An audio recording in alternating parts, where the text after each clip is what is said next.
This past summer's rap battle between Drake and Kendrick Lamar. And artist Drake and Kendrick Lamar is once again heating up. Drake and Kendrick Lamar is entering a dramatic new chapter. Drake's company is at the party playing with his nose now. And Baka got a wave case. Drake is filing a petition against Universal Music Group and Spotify, accusing the companies of, quote, artificially inflating the spread of Not Like Us by Kendrick Lamar. Drake, I hear you like I'm young. You better not ever go to sell. In a flurry of activity, the two artists have now put out 8 songs in the past month. But where and when did it start, and what's behind it? Now it's at the center of a legal dispute, with Drake filing petitions to find out if Universal Music Group artificially boosted the popularity of Kendrick's hit diss track. Kendrick's dices, according to Skepta, went too far, crossing into unnecessary anger and personal insults. Skepta even argued that the toxicity of this beef has jeopardized rappers' chances of securing brand deals.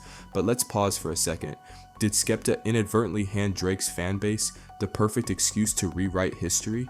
His comments are being spun into a narrative that paints Kendrick as the villain who crossed the line, while Drake is cast as a helpless victim caught in an unfair fight. Skepta's claim that Kendrick's approach damages hip-hop's brand is rooted in a corporate sanitized view of the genre. The notion that rap battles scare away sponsors or tarnish reputations reduces hip-hop to a mere commodity, stripping it of its cultural roots as a raw, unfiltered voice of resistance and authenticity.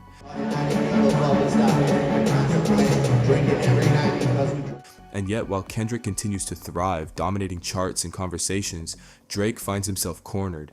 His every move scrutinized and criticized. Artist Drake and Kendrick Lamar is once again heating up. This is no longer just a lyrical feud. It's a full-blown war with stakes that extend far beyond the studio. For years, Kendrick Lamar and Drake have circled each other like heavyweight boxers, trading jabs through subtle and not so subtle lines in their music. But now the battle has escalated into the corporate arena. Drake's legal team has accused Universal Music Group, UMG, Kendrick's label, of artificially inflating the success of Kendrick's diss track, Not Like Us. According to the allegations, UMG employed bots and pay-for-play schemes to boost streaming numbers and ensure the track's viral success. The diss track, which boldly accuses Drake of predatory behavior, has sparked controversy, dividing fans and critics alike. It's no longer just about artistry, it's about character, with Kendrick landing squarely in the spotlight. The irony? Both Kendrick and Drake are signed to UMG subsidiaries, turning this feud into a kind of civil war within the world's largest music company. A UMG spokesperson has vehemently denied the allegations, claiming their marketing practices adhere to the highest ethical standards, but the accusations have already cast a shadow over Kendrick's record-breaking success and Drake's reputation as a credible artist. This isn't just a personal feud anymore, it's a power struggle highlighting the murky underbelly of the music industry. If Drake's allegations hold water, they raise uncomfortable questions about the integrity of streaming metrics. Are those numbers a genuine reflection of an artist's popularity? Or are they just another manipulated commodity in an increasingly corporatized industry? For Kendrick, the controversy is a double-edged sword. On one hand, it cements his position as both a cultural and commercial juggernaut. His diss track isn't just topping charts, it's dominating the narrative. But on the other hand, the accusations have introduced an air of skepticism, forcing some to question the legitimacy of his meteoric rise. At its core, this feud isn't just about Kendrick versus Drake, it's a clash of ideologies. Kendrick represents the unfiltered, competitive spirit that hip-hop was built on. Drake, meanwhile, has become the face of a more calculated, image-driven approach to artistry. Skepta's comments, rather than clarifying the debate, only deepen the divide. They reflect a broader cultural shift, where the raw authenticity of hip-hop risks being overshadowed by the pursuit of brand-friendly narratives. The Kendrick-Drake feud isn't a problem for hip-hop, it's a reminder of what makes the genre great. Competition, rawness, and boundary-pushing artistry are its lifeblood. If that makes some people uncomfortable, perhaps they're in the wrong genre. Drake, meanwhile, is grappling with a different kind of fallout. His decision to go public with these allegations has been met with skepticism, with critics accusing him of deflecting attention from his own struggles. His inability to produce a hit in nearly a year is becoming a glaring issue, and this latest move feels like an act of desperation. What makes this feud so fascinating is how it's playing out in the public eye. Both Drake and Kendrick have carefully cultivated their images over the years, Drake as the sensitive, relatable superstar, and Kendrick as the socially conscious poet of the people. But this feud is exposing cracks in both personas. For Drake, the accusations of pedophilia in Kendrick's diss track have been particularly damaging. While there's no evidence to support the claim, the mere association with such allegations can tarnish an artist's reputation.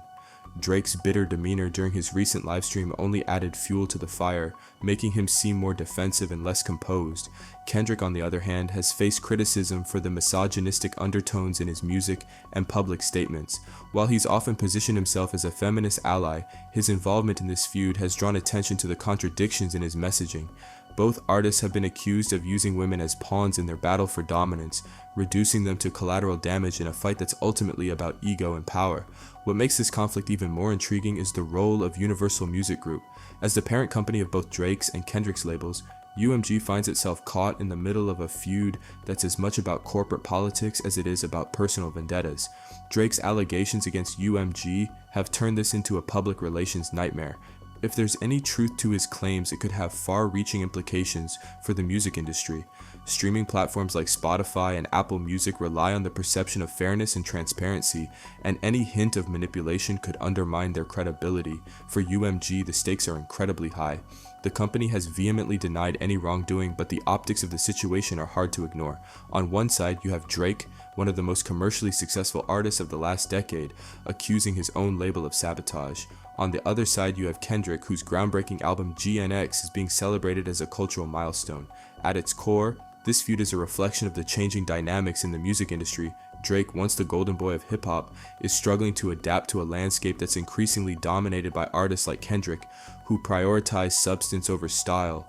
Kendrick's ability to combine commercial success with artistic integrity has set a new standard, leaving artists like Drake scrambling to keep up. But this isn't just about Drake and Kendrick.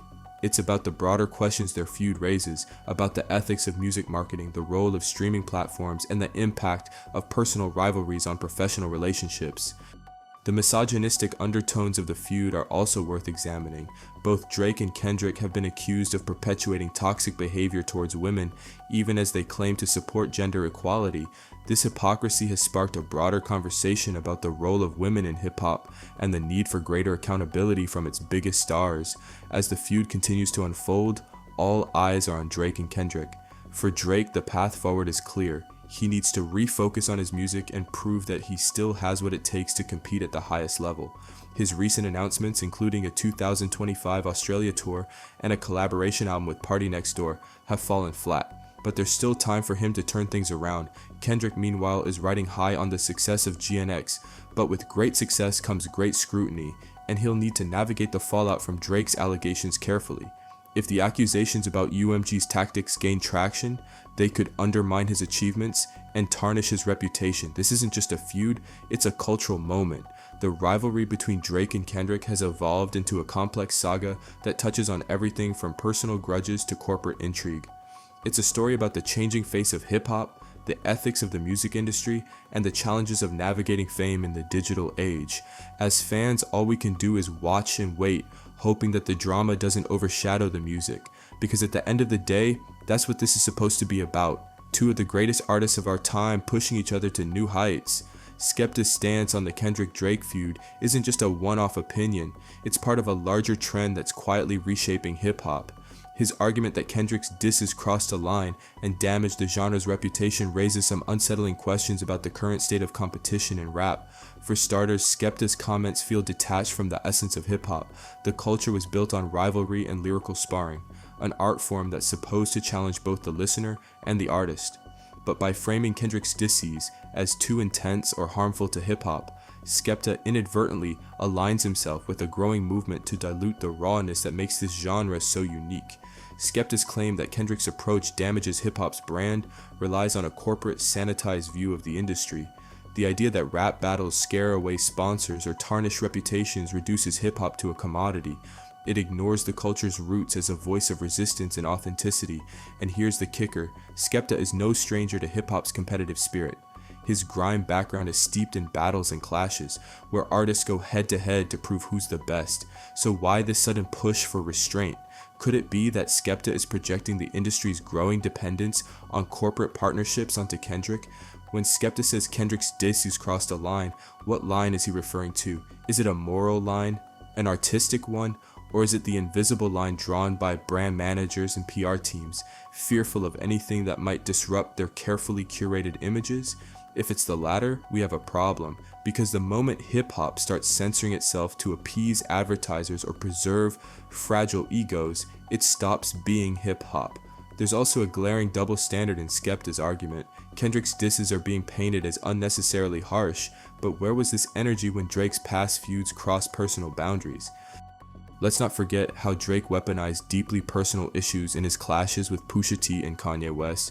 In the infamous Pusha T beef, the revelation of Drake's hidden son wasn't just a blow, it was a nuclear bomb in the world of rap battles. Yet Skepta and others didn't rush to label Pusha or Drake's moves as damaging to the genre. So why is Kendrick being held to a different standard? Could it be because Kendrick's pen is sharper, his blows more precise, and his victories more decisive? Skepta's comments feel less like a critique of Kendrick's approach and more like an attempt to shift the narrative in favor of an artist who simply didn't come out on top. What Skepta's comments really highlight is an underlying fear of authenticity. Kendrick's disses didn't just hurt Drake's ego, they shattered the illusion that hip-hop has to play by certain unspoken rules to remain palatable. By accusing Kendrick of hurting hip-hop's reputation, Skepta is essentially arguing for a version of the genre that's safer, softer, and more marketable. But at what cost? If hip-hop loses its edge, does it even remain hip-hop? This fear of authenticity extends beyond just this feud. It's reflective of a broader cultural shift where artistry is often sacrificed for image. The rise of social media has only amplified this, creating an environment where artists are judged not just by their talent, but by their ability to maintain a spotless, brand-friendly persona. Skepta's argument hinges on the idea that Kendrick's dices somehow tarnished the genre's reputation, but the evidence points to the exact opposite. Kendrick's success has only brought more respect and recognition to hip-hop. His Pulitzer Prize win for Damn was a groundbreaking moment, proving that rap could be celebrated as high art. His Super Bowl halftime performance wasn't just a career highlight, it was a cultural milestone, showcasing the genre's global influence.